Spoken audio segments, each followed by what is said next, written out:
Hi, I'm Nick Brooke. 2 months ago I published a short RuneQuest scenario called The Duel at Dangerford. It was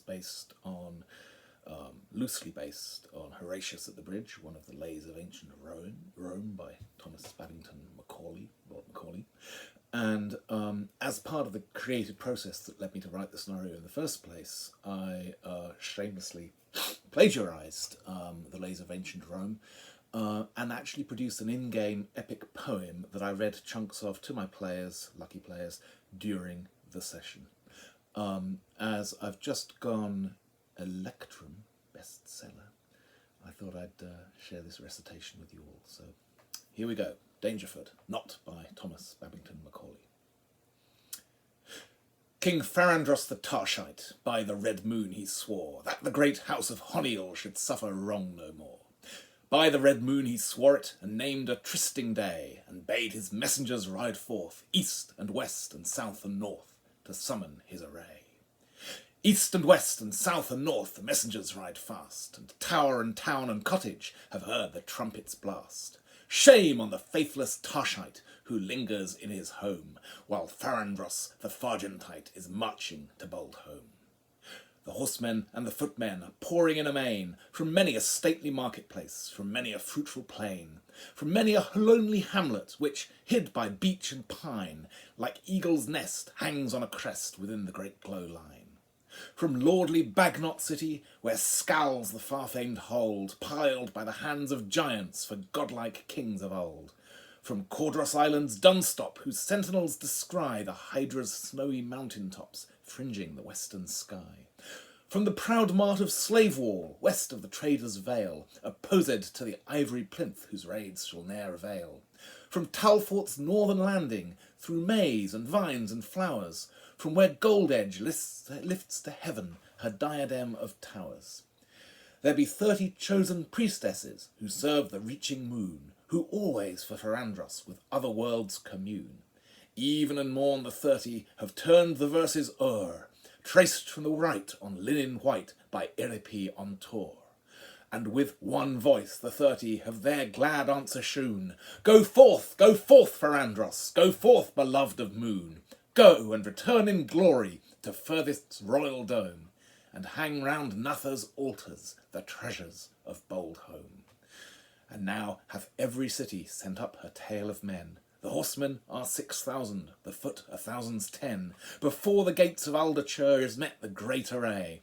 A proud man was Farandros upon the trysting day. For all the Tarshite armies were ranged beneath his eye, and many a banished Sartarite, and many a stout ally.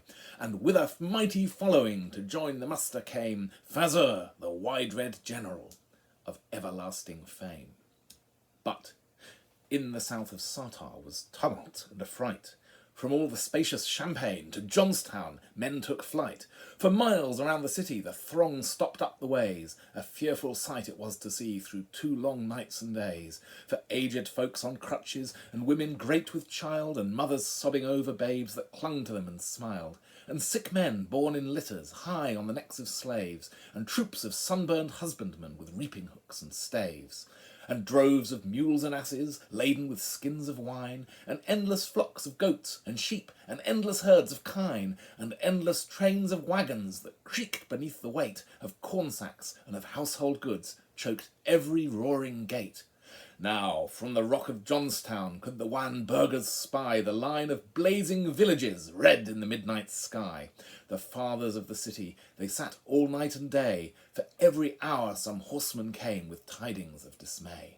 To eastward and to westward have spread the Tarshite bands. Nor house, nor fence, nor dovecot in glass-wall fort now stands. From Aldachur to Ironspike hath wasted all the plain.